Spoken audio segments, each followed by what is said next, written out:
Whenever we do a car or a controlled articular rotation of any joint that we're practicing with, there's two principles that we need to carry suit with as we are doing the movement.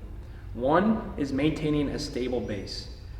I like to use the 20% stable base as our metric and to keep in our head as we're doing so. So act as if your feet are a base of a tree and you're maintaining a strong stable base with about 20%. 100% would be clenching down, trying to be as stable as possible. 20% is just keeping that feet in the ground, stable as you can for about 20% of the way.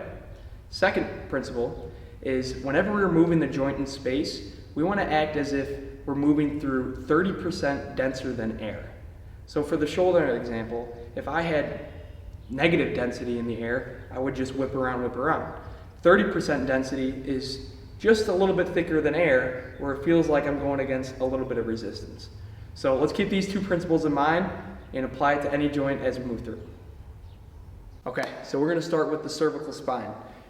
We're going to talk about the two principles that we addressed earlier, and that's one, making sure that we still have our stable base at roughly 20%, and two, that we're moving our neck through about 30% denser than air. So there's a little bit of resistance that we're going against, but not too much. Lastly, we want to make sure that we're not moving any other joints besides our neck.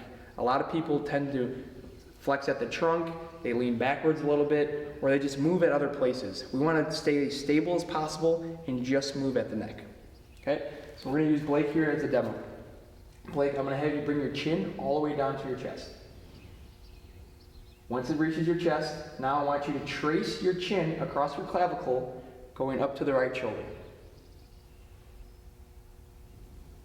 Once you reach the top of the shoulder, I want you to dump your right ear down and slowly start moving backwards into extension.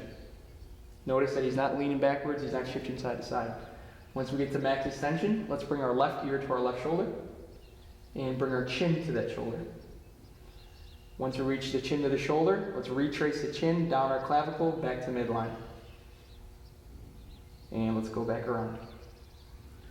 Tracing the chin across the shoulder, dumping the left ear down, rolling back all the way into extension, and now bringing the right ear to the right shoulder, chin to the top of the shoulder, and tracing the clavicle all the way back to midline.